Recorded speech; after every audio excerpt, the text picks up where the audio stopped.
एक उल्का मधु नाम के राजा थे, बड़े जितेंद्रवादी थे, बड़े सत्यवादी थे। प्रतिदिन देवालय में जाकर दान पुण्य दिया करते थे। पति पत्नी दोनों जाते थे। पति पत्नी दोनों क्यों जाते थे? किसी विद्वान ने बताया, जो पति पत्नी हो तो दोनों को पूजा पाठ में साथ जाना चाहिए। जब शादी होती तो पंडित जी बताते हैं, कन्या वचन लेती है। जब पार्वती ने शंकर जी से वचन लिए थे, पहला वचन लिया था पूजा पाठ यज्ञ दान करने में हमें अपने साथ ले जाए तो हम आपके वायंग आएंगी।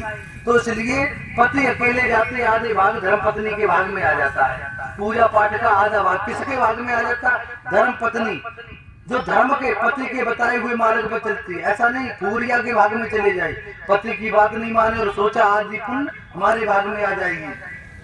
बताया जैसे गुरु की आदि तपस्या शिष्य के भाग में चली जाती, जो गुरु के बताए हुए मार्ग पर चलता है तब शिष्य गुरु की आदि तपस्या शिष्य के भाग में जाती है।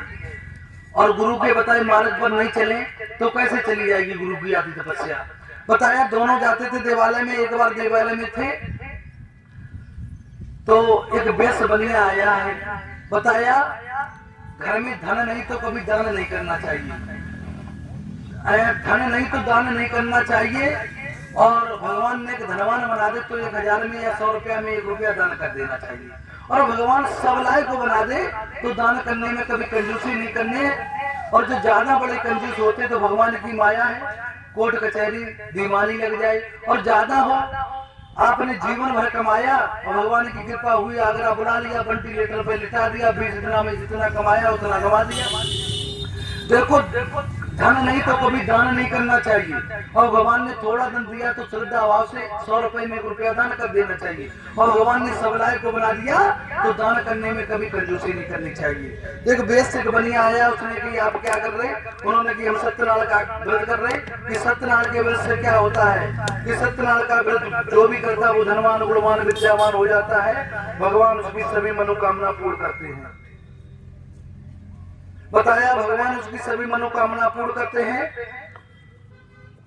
तो वैश्य अपने घर आया, उसकी पत्नी का नाम लीलावती थी। सारी बात बताई। लीलावती नाम की सती सावित्री एक बार गर्भवती होगी, 10वें महीना में एक सुंदर कन्या को जन्म दिया। विद्वानों ने कलावती कन्या का नाम रखा है। कलावती धीरे धीरे बढ़ने लगी। एक दिन कलावती अपने गुड्डा गुड़िया का खेल खेल रही थी तो माँ ने प्रश्न कर दिया कि पुत्र क्या कर रहे हैं? तो उन्होंने कि हम अपने गुड्डा की शादी कर रहे हैं।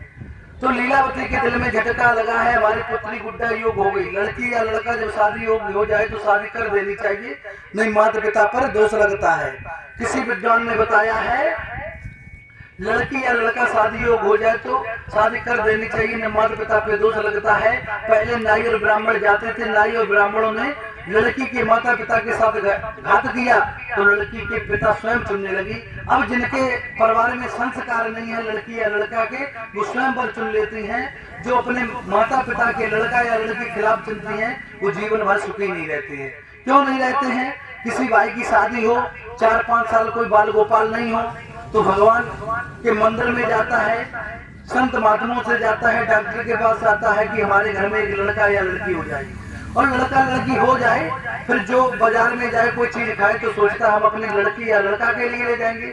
और वही लड़का लड़की जब समझदार हो जाए और माता पिता की बात नहीं माने तो कितना कष्ट होगा। माता पिता किसी के लिए नहीं सोचते हमारा बच्चा दुखी रहे, कितने भी निर्धन हो, लेकिन अंदर से उनकी बड़ी आत्मा कोमल होती है। और माता पिता से बड़े कोई भगवान नहीं होते हैं। आप मंदिर मस्जिद गुरुद्वारे में कभी ना जाएं, गंगा यमुना कभी नहाने नहीं जाए, अपने माता पिता की सेवा करनी चाहिए। और जो माता पिता की सेवा नहीं करते हैं, मंदिर में जाते भगवान का भोग लगाते हैं, माता पिता भूखे बैठे ठाकुर जी का भोग लगाते हैं तो भोग लगाने से कोई फायदा नहीं। माता पिता आज्ञा दे दे तो गंगा खूब नहाए, तीर्थ खूब करे, लेकिन सबसे पहले माता पिता की पूजा। तो बताया बड़ी विधि विधान से शादी हुई। शादी होने के बाद लीलावती ने की, आपने कथा बोली थी कथा करने, लेकिन वैश्य बड़ा कंजूस था, उसने कहा अभी नहीं आगे कर देंगे। विधि विधान से वो राजा चंद्रकेतु के राज्य में व्यापार करने के लिए चले गया। तो राजा चंद्रकेतु के यहाँ से कुछ चोर चोरी करके भाग रहे थे। चोरों ने सामान तो नाव में डाल दिया, चोर तो भागे, सिपाही आए, वैश्य दमाद को पकड़ लिया। राजा के सामने वैश्य दमाद हाथ जोड़ते रहे, प्रभु हम चोर नहीं है, हम बनिया है, एक व्यापारी है, आपातकालीन विपरीत बुद्धि, जब हमारा गलत समय आता है तो हमारी सत्य बात को हमारे घर वाले, परिवार वाले, सगे संबंधी झूठा साबित कर देते हैं। उस समय संसार ये बड़ा निर्दयी है, संसार से कभी अपनी बात नहीं सुनानी चाहिए। लंबी सांस लेके सुनेगा और जब आप जाओगे तो लंबी सांस लेके हंसेगा। जब कभी कोई आपको दुख हो तो कमरा की कुंडी लगाना, ठाकुर जी के मंदिर के सामने इच्छा हो उतना रो लेना। जब दरवाजा, जब कुंडी खोले तो ओठों पर मुस्कान होनी चाहिए। ये समाज बड़ा निर्दयी है, ये लंबी सांस लेके सुनता है और जब आप जाने के बाद पीठ पीछे लंबी सांस लेके हंसता है। तो बताया है कलावती लीलावती के घर में चोर चोरी कर लगे, घर में आंच लग गई। एक बार कलावती रात देर तक लौटी तो माँ लीलावती ने प्रश्न कर दिया, पुत्री इतनी रात कहाँ रही? तो कलावती ने कहा, माँ चिंता करने की बात नहीं है, फिर साधु ब्राह्मण के यहाँ संत